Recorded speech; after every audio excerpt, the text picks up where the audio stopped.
I'm Alice Plaster from the Prince George's County Memorial Library System.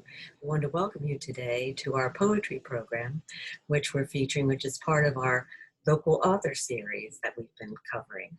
So today we have several poets that we would like to hear from as far as their work, how they develop it, and have them share their poetry. So we'd like for you to have them introduce themselves. So we'll start with Sierra. Hello, and thank you for having me. My name is Sierra Leone Dixon, and I've been writing poetry for most of my life, ever since I did learn how to write. I've put a lot of my writings into different books. Here's one of my books that I've done. It's not published yet, to be published, and that's called Childhood and Blueberry Muffins. And the other book, it is published. This is Black Man, I Choose You. And this is available from Amazon.com, still for sale. And so right now I earn a living through PG County public school system. I teach high school. And that's what I would like to share about myself. Well, thank you so much. Nicole? Hello, everyone. I am Nicole M. Long, and I am a poet and a writer. And my first book, Necessary Rebirths, came out in November of 2019, self-published. And I, too, have been a writer for all of my life and recently dedicated the past 5-ish years to putting together my words in one concise place. And I'm really, really happy with the body of work, and I'm excited to be sharing this stage with a place that I've lived and loved most of my life, the DC, Maryland area, and also with one of my favorite organizations, the Prince George's County Memorial Library System. Thank you so much. Diane? Hello, and it's wonderful to be here. Thank you so much for having me as part of this interview. Well, let me tell you, there are a lot of things that I don't want to take up a lot of time, but I love poetry, been writing poetry for a long time. There are several different things that I do want to address and say. I have a permanent, and I think this is the highlight of my poetry, is I have a permanent sign. It's my artwork as well as a poem at the Patuxent Research Refuge at the North Track at Fort Meade. I've been interviewed by Grace Cavallari for the poet and the poem at the Library of Congress for my work, as well as, and as a matter of fact, let me introduce that book. So I don't know if there's a glare, but it's The Wisdom of Blue Apples. This is my second publication. Recently went back and had an interview with Grace along with 5 other poets. I am the founder of The Right Blend, and this is my artwork, and this is our new anthology. There are a couple of things that I have going on, but I'm also a visual artist, so that you can see that in the background. Also a part of a group called Voices of Woodlawn as well. So there are a lot of things that I'm doing, but I'm also proud of this book. And this one is Grandma Doodle Dances with Reindeer. And that's my children's book. So there are other things that I could say, but those are the ones that stand out. Oh, that's wonderful. Thank you so much for sharing your backgrounds. I wanted to find out, what is your inspiration for your poetry? What are you using, or can you tell us a little bit more about the inspiration? And also, how about Nicole? Nicole, could you tell us a little bit about that? Yeah, so my inspiration really comes from experiencing life.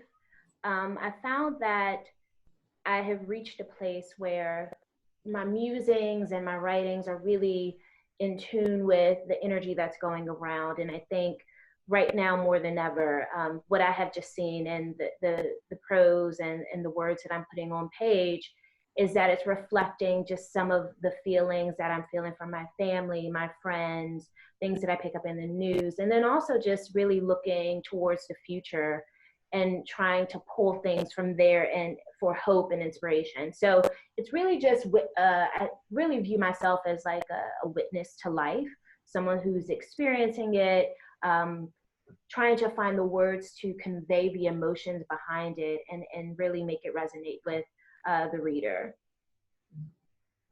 Thank you. Diane? I think everything inspires me. I think that when even at nighttime when I'm sleeping, God drops these little words into my head that I've never heard of. I've never heard of a growl tree. Where did that come from? So a lot of things inspire me. You can look outside, you can hear the birds chirping, you can look at trees, they talk to us. Anything that you give life, anything inanimate, you can give it life. This table, this desk, this chair, everything has a story, and we just do it poetically. So I'm inspired by everything. I give everything a heartbeat. Wow, thank you. Sierra? Well, I'm inspired when I wake up in the morning. Sometimes I can just take the attitude, I'm going to have a positive day no matter what. And from that, I don't care what happens, I do not allow it to ruin my day. And so I look out at nature. I'm a big fan of nature. I really love a beautiful day. I can even write on a rainy day, okay? When it's freezing cold outside and I don't see any leaves on the trees and I'm just overwhelmed with how much it rains and how cold it stays in Maryland, I pull out my pen and gray skies can cause me to write. I just try to capture the emotion that I'm feeling, the energy that is around me, and I capture it and I just put it on paper. Thank you so much. I was also wondering if you could share with us if there's been any poets who have particularly influenced you. They could be living or dead. What poets would you say have influenced your writing? And we're going to start with Nicole this time. Thank you. This may be a very unpopular opinion, but I actually do not read poetry. Ironically, what I have found is that there's a very, very powerful moment when I first wake up and just being in tune with myself. I try to be mindful and respect everyone's art and craft. And I found that like, once I start to read other people's work, I want to be sure that, you know, there's space for their work and there's space for mine. So I don't read poetry, but I do read nonfiction. I read fiction. I read, like, I absolutely stand for Black women and African women. And I really, really enjoy just learning from other experiences, but I don't read poetry, ironically. Okay, let's go, Sierra. Well, I am inspired by poets like Sir Walter Scott. There was this saying that I had heard, oh, what a tangled web we weave when first we practice to deceive. And I did some research on that because I always thought it was Shakespeare. Well, it wasn't Shakespeare, it was Sir Walter Scott. So I love his riddles.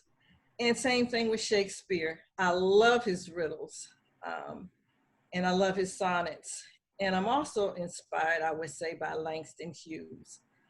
Langston Hughes wrote this poem that's very, very famous called Mother to Son. And in that, he's giving life lessons about how to cope and manage through hardships and how to persevere through difficult times of challenge. And in that point, we don't sit back and say, oh, but he's only talking to boys. No, it is a mother, even though it is written by a man. That's another thing that's ironic about this poem. The speaker is a mother, very concerned for her son, okay? And even with that, we get to see how he's able to move from the author into female maternal speaker. That's amazing, the way he does that. And we also accept the fact that he's talking to everybody, even though the poem is entitled Mother to Son. Thank you so much for that insight. Diane? Well, I won't say I'm necessarily influenced by the poets who I have grown to love. I too have my own style, do not want to take from others, but I will tell you, I love Rita Dove. I absolutely love Gwendolyn Brooks, as well as Lucille Clifton. So there are Nikki Giovanni, there are a lot of poets who I really, really enjoy reading. But in this moment of my life, I really don't read. I'm like Nicole, I'm not reading others because it's so much that's coming into me.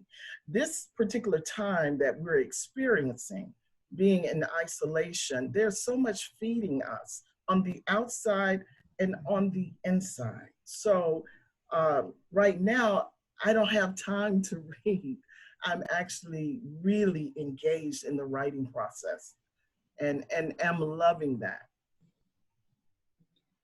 That's wonderful how you've all shared with us the influences that you have or your approach to your poetry. I did want to ask you all, as far as when you do have your ideas, do you write your ideas first on paper or computer or on your telephone with all of the technology we have now? When your ideas come, do you just sketch them out, or how would you go about putting them down on paper or at least developing it? I think I'm going to start with Sierra this time. Okay, well, when I get ideas, sometimes I may have to pull over, find a place in the road and pull over so that I can put it on paper. I have given up the bad habit of writing a poem while I'm driving. I'm not doing that anymore. I actually do pull over. And or when I wake up in the morning, I might have to go rush and find some paper and a pen, because if I do not capture that thought when it enters my head, it will be lost forever. And whatever product I end up with, it would not be the original poem that was placed in my head from the beginning.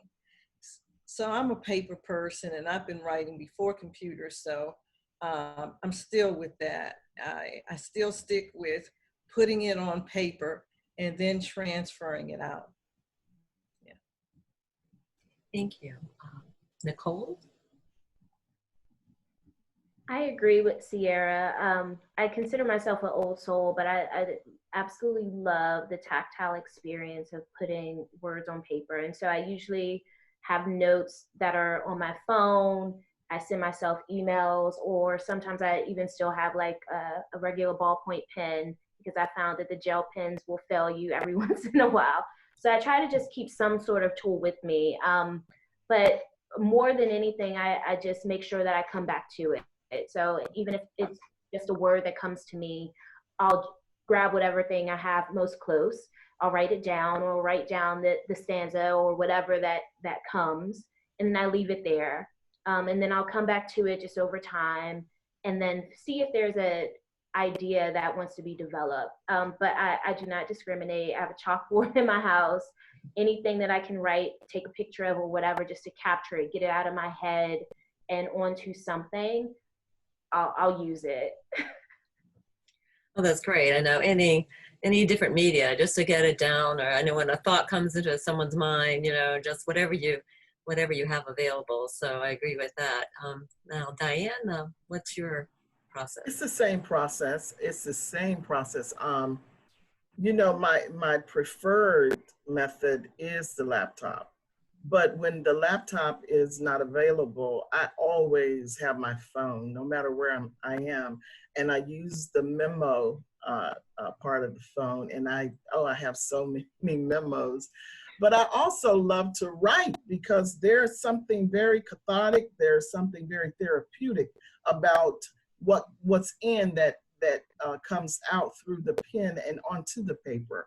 So seeing that develop on paper, whether it's on the screen or whether it's in my hand, for me is just so, I cannot tell you how much I love poetry. I love it. And being able to express that, whether it is a laptop or a phone or a piece of paper, and like Nicole and Sierra said, I don't care where I am, I will write on anything, because sometimes a thought comes and you have to capture it. And like Sierra said, if you don't do it now, you will lose it, and it will lose its authenticity, the power of those thoughts that come in right there, then and there. You have to capture that. So I always keep a pen and paper or notepad by my bed at nighttime. Well, I'm a person who always will have my pen and paper, as you know, anyone who likes the tactile feel of that in their expression, that's always going to be a go-to. So but if there's a lot of copy or something that someone eventually gets out, then of course they're going to have to be doing the other technology. But thank you so much for those insights on that, because other people who might not be beginning or something, they may not know how to really do their scoping out of their ideas and what you do. So that's great. I wanted to ask you, all my guest poets, if I would like to have you do an example of one of your poems right now. So I'll give you a few moments here and let's see what we can do with that. Let's see. Would Sierra, could you share one of your poems with us? Absolutely, I would be delighted. I'll give you a little background about this particular poem. We're in COVID-19, okay? And so where I work, I just love the people that I work with. And when something happens to them, something happens to me. I feel it personally. When they're going through fighting for their life, I'm just like, I run back to my church and I say, oh, we got to pray for this person. We have to pray for this person. And let's see, as Christians, we believe prayer changes things. So this is written for all those who have struggled with returning back to their families from the COVID-19. And it's special to me also because I understand I also wrote it for my coworker. It says, "Tarry not. While I know I cannot live forever, there's so many things still left undone, like waking up early just to catch the sun. Something as simple as a trip to the beach, a plane taking off, another student to reach, or showing someone an easier way who had no clue this was their day to accomplish something new and amazing. Dare I touch the sky? Oh, but I have to try. So many obstacles to defy, chasing every minute of every day, not a moment to throw away, and know that God holds the key, just as sure as the curtains are drawn for eternity." That's my point. Thank you. Very, very powerful for expressing that. Thank you so much. Nicole, could you share with us your poetry, please? Yes. So I want to give a little bit of background about this particular book and this particular piece, which I title "The Descent Teaches You." And one of the things that I noticed that just in the phase of this particular writing was that I had to learn how to take back agency over my life. I realized that I was giving my power away to so many different things, and that it almost felt like I was at war with myself. And so this particular piece, after I came out on the other side and realized that I was still whole and that I was still alive, and that I still had so many beautiful things to be happy and grateful for, this piece really came together. And so I'll read it now. And again, it's called The Descent Teaches You. Most people can admit there is something that makes them tick when looking in the mirror. Each one of us grapples with something, a condition for disharmony that's embedded deep within. We do not intend to be at war with ourselves. No, we never knowingly wreak the havoc of a million plagues on the particles that make up our existence. So life teaches us to have compassion, to hold space for ourselves, to accept who we are as is, no matter who says otherwise. Life teaches us to love ourselves through solitude and uncomfortable growth spurts that show us what it means to be whole. When we can observe the signs of our soul doing the best that it can in the moment that it's in, we learn the beauty of simplicity, the art of being conscious, the art of being in tune with the universe. Thank you so much. Very heartfelt. Diane? This poem, I'll give a little bit of background about this poem. You know, when I think about poetry and who I am and my love for it, I think of myself, you know, I write in metaphors. So sometimes you think of yourself as a tree, the fruit that brings. So the name of this one and all the things that God has been able to do in me. And so I'm a metaphoric and imagery because I am a visual artist. You will find that here. And this is called Fruit Filled. I left the beginning in you, a green field that burps of fruit, sprouts with roots of spring, a sun of gold that whispers at night and glows even in these times. I oiled you in a bliss of hush with the white feet of clouds to begin again. I braided an artist in you in a way that hands cannot mold. Your walls are like keyboards. I know why you dance. I see your writings and paintings and offerings that fill so much of the mysteries that were once questions. I've walked inside you so many times as if I were meant to be there. The stairs that were placed along your back takes me beyond your borders and everything that listens for you.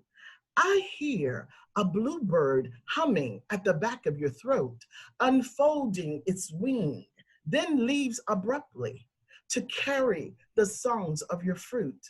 I've read your thoughts and stitched your lessons here, indescribable beauty that lights up curves, bending water into quiet that looks back into the green fields of you.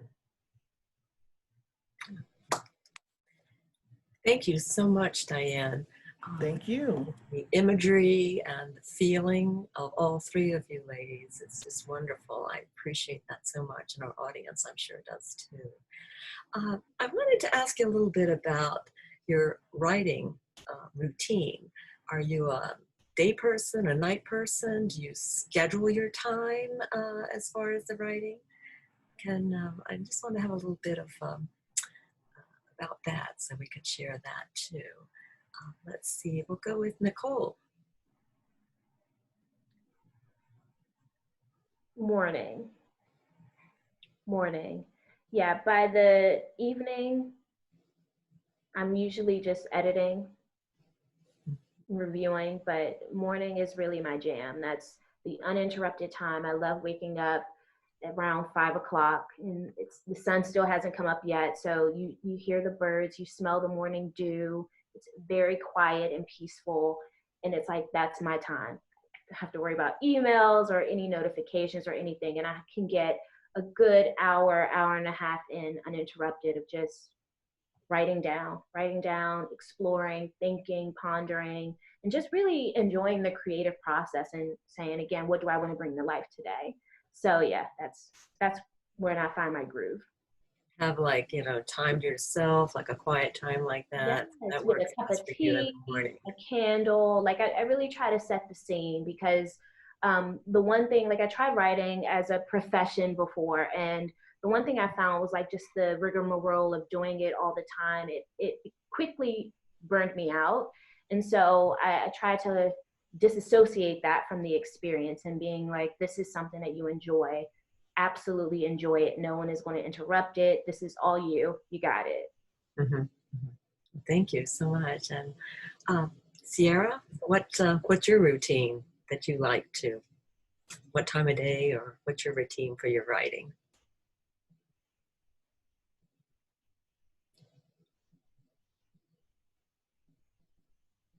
I'm sorry. I feel like when I write, it is a matter of the mood hitting me. I'm a mood person.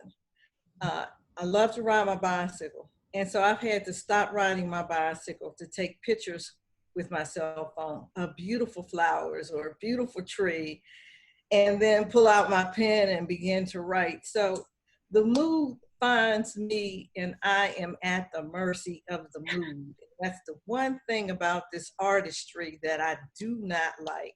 There's nothing I can do about it. I am at the mercy of the mood finding me. So no matter when it finds me, I have to respond, or there goes my beautiful poem out the window, never to be gathered again. And I just wish I had control over the mood finding me, but I do not. I do not. And so I learned from something that Nicole just shared. Were I to write on a schedule, okay, being an author, being a poet, that just might not work for me. It just really depends, doesn't it? So each person can be so individual. Diane, do you have a certain time of day or what's your? Well, honestly, I write all the time.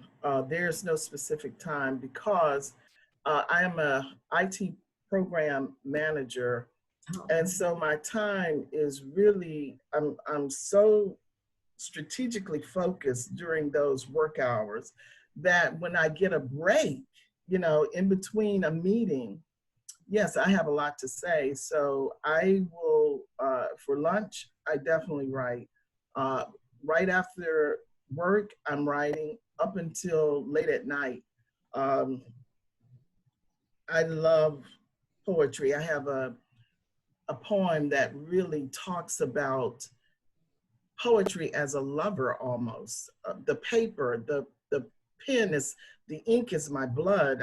The paper is like a body that is waiting, its eyes, its arms, is waiting for me and it's wanting of me as I am wanting of it. I've missed it. Every time I'm not writing, I'm in, in absence of it. I'm lonely for it and it calls me. So for me, there's no such thing as a schedule. I am so controlled by poetry. I was on Zoom early this morning. Poetry is my life. I love, love, love poetry. And writing there's a certain pulse, something that happens. My breathing is even off pattern because I'm so excited. I'm birthing a poem, and each of them are my babies. So I love poetry. There's no schedule. It absolutely controls me. My goodness, that's right. When someone has that passion and it really is so encompassing, it's something that is so nice to have that artistic and creative feeling that have such a passion like that. So that's great. And so I wanted to get some thoughts on the advice you ladies would have as poets to someone who's like a budding poet, someone who's just starting out, young person or adult or of any age really. What advice would you give a budding poet? So Nicole? I'd say just start. I think oftentimes, at least for me, one of the biggest obstacles to me actually, one, calling myself a poet and a writer was just all the noise in my head. And so what I had to overcome was just do it. Like once you just start, yeah, there may be some that you don't necessarily use, or you don't know how to play with it or whatever, but just start anywhere. And just get comfortable with hearing your own voice, get comfortable with writing and seeing what is the story that is within you that wants to come out. And I think that's just it. It can be as personal as you just doing it for yourself. It could be something that you do with your friends, your family, you let them know, or whatever, but just start wherever you are. 1 word, 2 words, 3 words, just start. Okay, thank you. Diane? I would say the same thing to start. One thing that I know that a lot of poets, seasoned poets, have done is they do like to write sonnets, or they like limericks or haikus, very skilled poetry.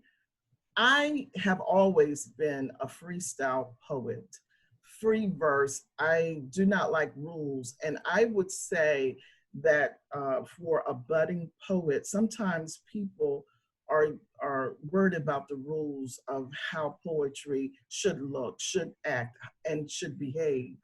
I would say first, fall in love with it by just writing it. And then if you wanted to choose a form, then do that. But I would really offer that in order to really understand poetry, poetry is just emotional. It is a very elegant way of releasing, and sometimes not so elegant, but I think it's very therapeutic for people as well. So I would just say, write, and write very often. And you can always go back, wordsmith, or recreate, or add, or edit, but you have to start. I just would not start with the requirements and sometimes those very rigid forms that people believe they should have. I don't do stanzas. I am a center line poet. And my poetry kind of swings across the page. So I think that people have to be free in the way that they want to create. I think if we follow patterns, you may get crossed up into trying to do it a certain way. That's that would be my advice.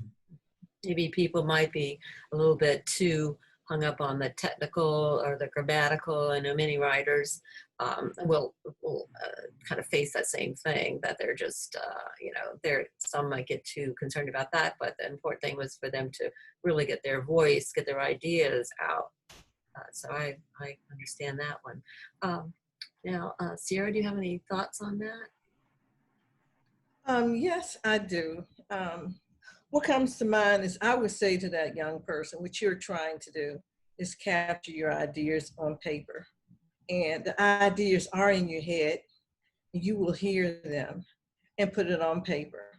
And do not try to edit as you write your ideas.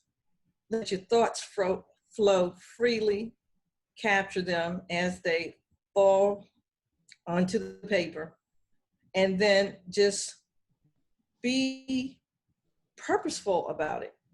Be aware of what's in your head, and let your pen capture those thoughts on paper. If you want, I would even advise you to take a step further. Go someplace that's special or beautiful to you that would enhance what you're thinking, so that you can get those thoughts on paper, or find out what kind of music is going to most cause you to want to create even more thoughts as they spill forth. But they're there if you are a writer, if you are a budding writer. The thoughts are there. So just get that paper, get that pen, and put those two together and see what you have. Don't edit. Do not edit initially. Just write. Just write. That's great in regard to all of your thoughts on this, because and how also the arts, how people can get inspired, and what it's so important to just get the thoughts out there. And it's a very therapeutic, as well as just such a creative thing that is very helpful to people. So I appreciate you all sharing those wonderful thoughts on that. I wanted to touch on today's environment where we have self-publishing and also ebooks, as well as traditional publishing. Now people could choose to go different ways with this. So as far as your experiences, what are your thoughts on those different ways of getting your work out to people? We'll start with Nicole. Would you like to share your experiences and what you've done, whether it be the traditional, the ebooks, or self-publishing? What do you think about all of those? I think we're at a really interesting time, Alice, where you have options. And I think it is definitely a different landscape than it was 10 years ago. And so I remember like around 10, 12 years ago, it was kind of, oh, self-publish. It was very much a matter of if you had the actual resources to get it done. And I think the internet has ushered in a new wave where it makes it a little bit more accessible. And so I went the route of self-publishing, one, because I definitely do not like waiting.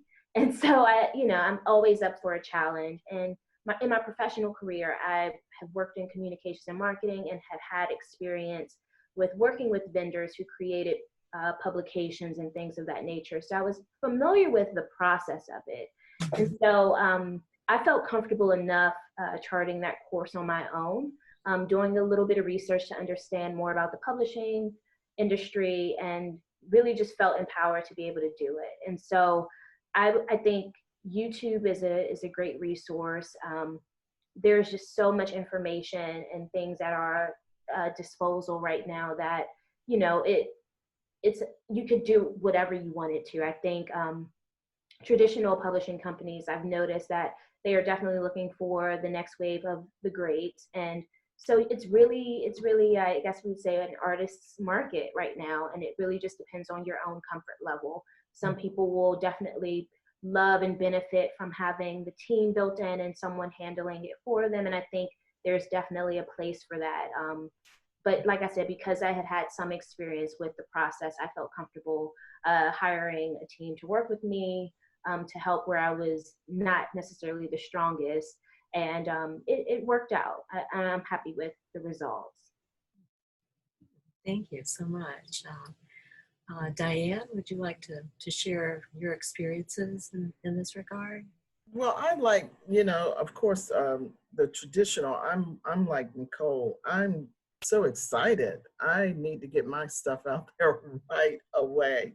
So I've done self-publishing and have been part of, different projects that are traditional publishing, which are, I'm in some anthologies, and, so my thought is I kind of like having a little bit more of control about timelines and, when these things are delivered. And so I have experienced both, but I prefer, because I am anxious to get my product or my book out.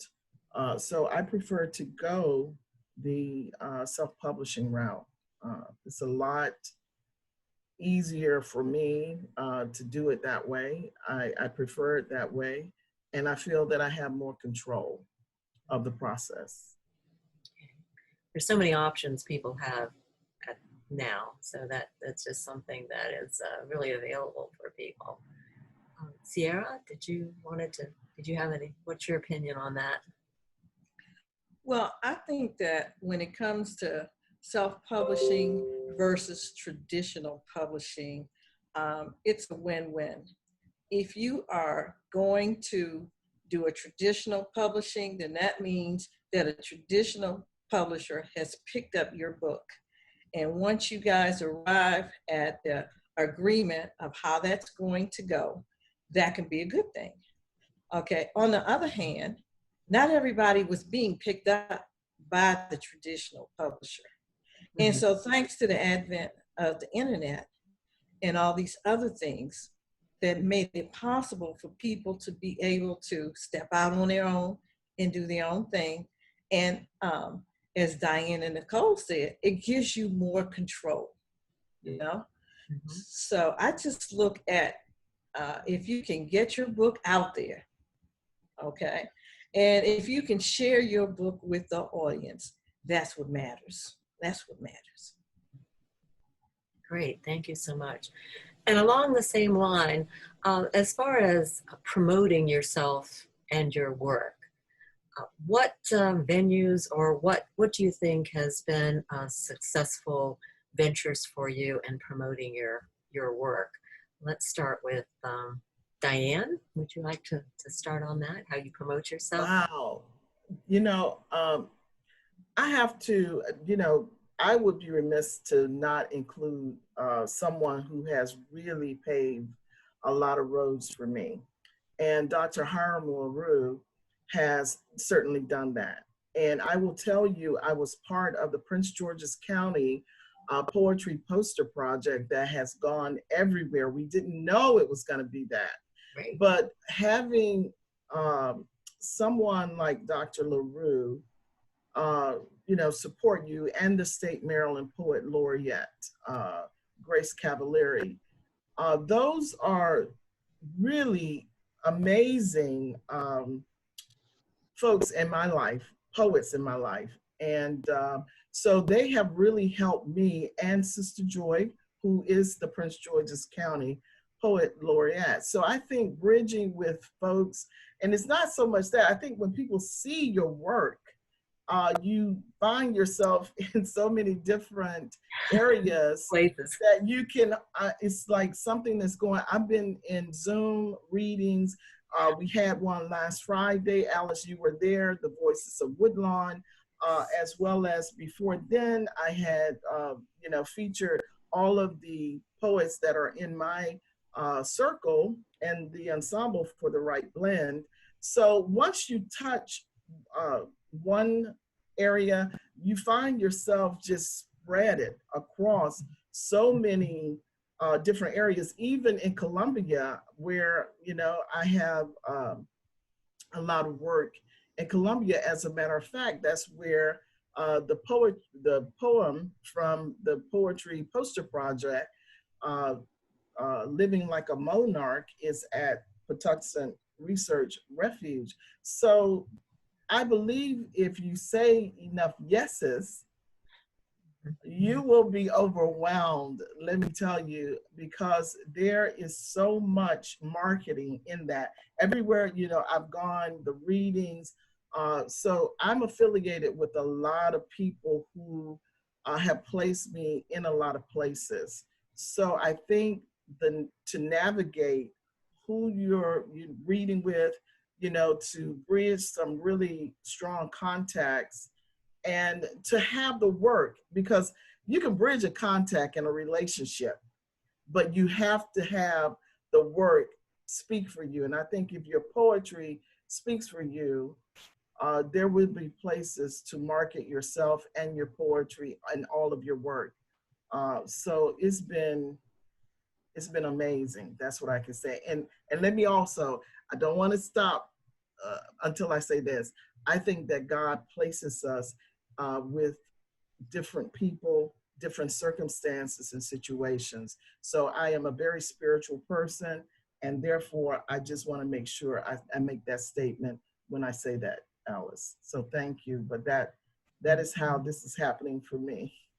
Thank you. So it's like interconnecting and putting yourself out there and different. So one thing leads to another. So that's good advice and some insight as far as that is for people, younger poets and others who are interested, other writers, everyone would be very interested in what has happened with you and how things have developed very nicely.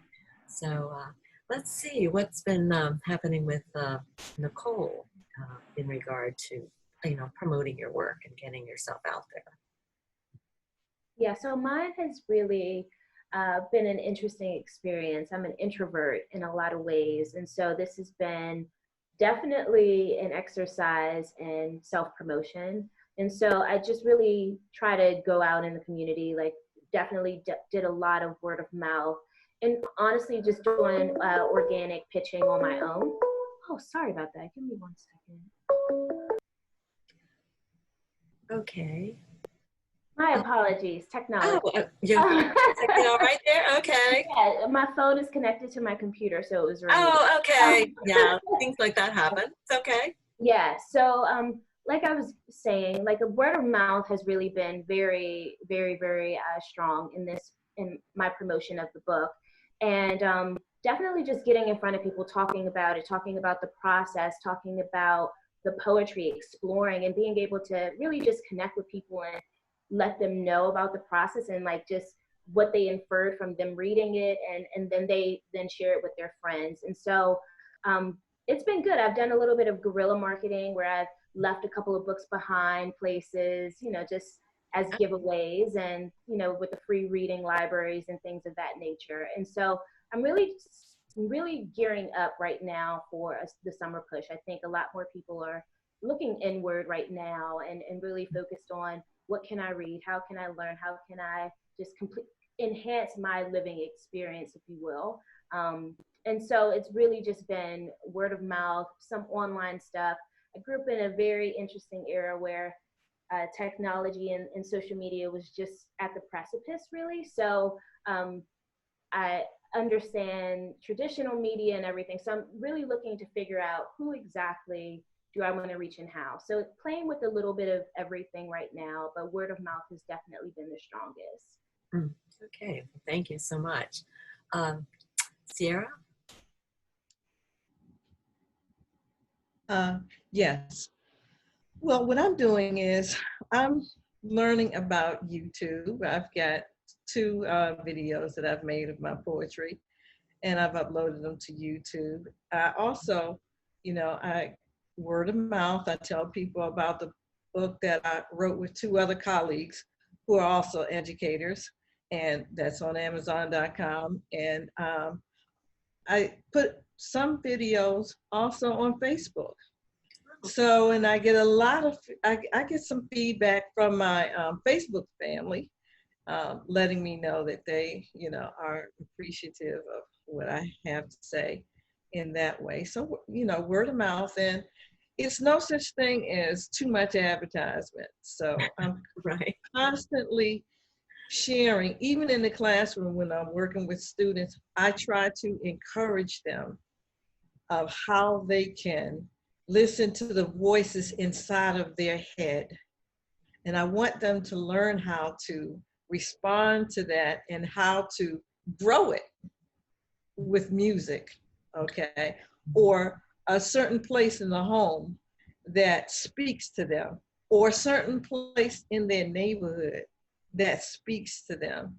And if I'm constantly showing them how to appreciate their own poetry, and occasionally I will share my own poetry, and I say occasionally because in that format it's not about me, it's about them. But they need to see as an example that I too can do what I'm showing and helping them do. Thank you so much. The interconnection of all the arts, like the music and then the visual arts and everything, the experiences that someone is doing, going to to plays and various things, can all work together in making our creations and different ways of also finding out to promote ourselves by putting ourselves out there, which is great. I wanted to ask you all about what is your favorite library experience with PGCMLS, a little story or something that you would like to share about the library system. So let's see. Diane, would you like to go with that one? Yes. Oh, wow. How many times have I have read, and your programs have been amazing for Poetry Month, Alice. And I have also been a part of the Poetry Poster Project at the library. I have been to many of the libraries with the Voices of Woodlawn, which we do have a video on YouTube as well as the Right Blend. But we've been throughout Prince George's County's library system. I even showcase my artwork in Oxon Hill. I have been all over the Bowie branch, you name it. We've been there because Sister Joy's Poet Laureate program featured poets from everywhere. And, you know, we kind of followed it, and I was featured at several of the library systems. So I can tell you that it has been a positive. Every time I've ever needed to go in there and, you know, have a room set aside to do some quiet work, the library system has always been available, and I definitely appreciate that. Well, thank you so much. Now we have a lot of our virtual programs and everything. We've had to revamp everything just a wee bit, but thank you so much. Nicole, what can you share an experience that you had at through our library system? Yeah, I will say, when I was thinking about my favorite experience, I think it had to have been the eclipse. So I'm not too far from the South Bowie Library. And I'm not going to say that that's my favorite library, but it is. I love the interior. I love the natural light and how it comes in. Yeah. And I, more so than anything, love that there's something for everyone there.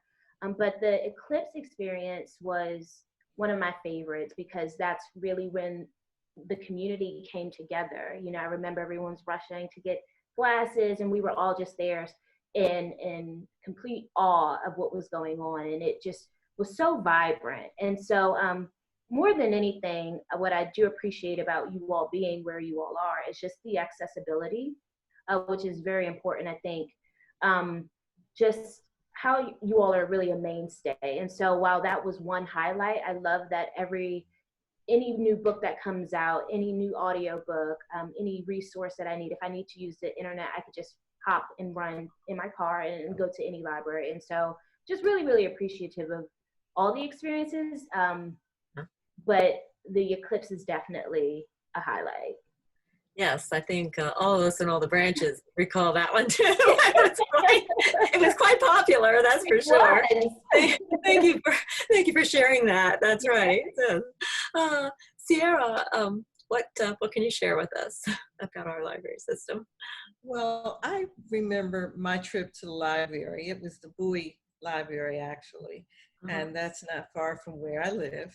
And I was in there, and I was just totally surprised at how many young people were actually in the library. And this is in the winter time, it's freezing cold outside, and everybody seemed to be, in terms of library staff, seemed to be answering their questions and checking out books, and they were so polite. And, you know, I'm always taken aback when I see people giving true, genuine, polite service, because I so seldom see. Okay. So I was really surprised at how there were so many young people in there taking advantage of the library and what the library offers. And I was also very pleased to observe and experience how helpful the staff were. Oh, thank you. Thank you all so much. And we really appreciate your stories. And it's been very nice to know that we've had a very positive just everywhere, that all the different ways that we can serve the public. So that is great. Thank you so much. I wanted you all to share your contact information. You all have been just so wonderful. I appreciate you just shining just a beautiful light on on the poetry scene, and we really appreciate your participation so much. So let's see if you could tell us a little bit about how they can be contacted through the public. Your contact information would be great. Let's see, Diane, would you like to share how people can contact you? Yes, please contact me at dcwp623@gmail.com. That's my email address, and I will always always look at my email there. Again, it's dcwp623@gmail.com. Thank you so much. And all right, and Nicole? Yes, I can be reached by email as well. My email address is Nicole, Nicole, at victoryorator, victoryaaueter.com. Thank you. Thank you. And Sierra? I can be reached. I'm sorry. I can be reached at Sierra Leone 439@gmail.com. I'll spell that out for you. That would be S as in success, IERRALEONE 439@gmail.com. All right. Thank you all so much. If there's any other other information, we will be certainly wanting to share that. Does anyone have any final thoughts that you'd like to share with our audience? We really appreciate you. The only thing that I would love to say, Alice, if everybody could go out and look at the Voices of Woodlawn. We visited a plantation that is on YouTube, the video, as well as the Right Blend. That would be great. Okay, thank you. Anyone else have some last minute thoughts you'd like to share with the audience? Yes, definitely check out my book as well. You can go through indiebound.org. One of the things that I'm most proud of is that I really wanted to be intentional about accessibility and making sure that equity was built into my process. So I worked with both Libro FM for the audiobook and also IndieBound to make sure that I gave precedence to small and local bookstores. Of course, the book is available on Amazon, but I think one of the things that I'm most excited about is the Main Street surge that's coming back and making sure that communities have that pillar in the community, including the library. So yeah, just definitely check out IndieBound. They have amazing authors on there as well. And even for you ladies, it's been a pleasure meeting you, learning about you and your work, and hope to see you all soon. Thank you. Sierra, did you have a final thought?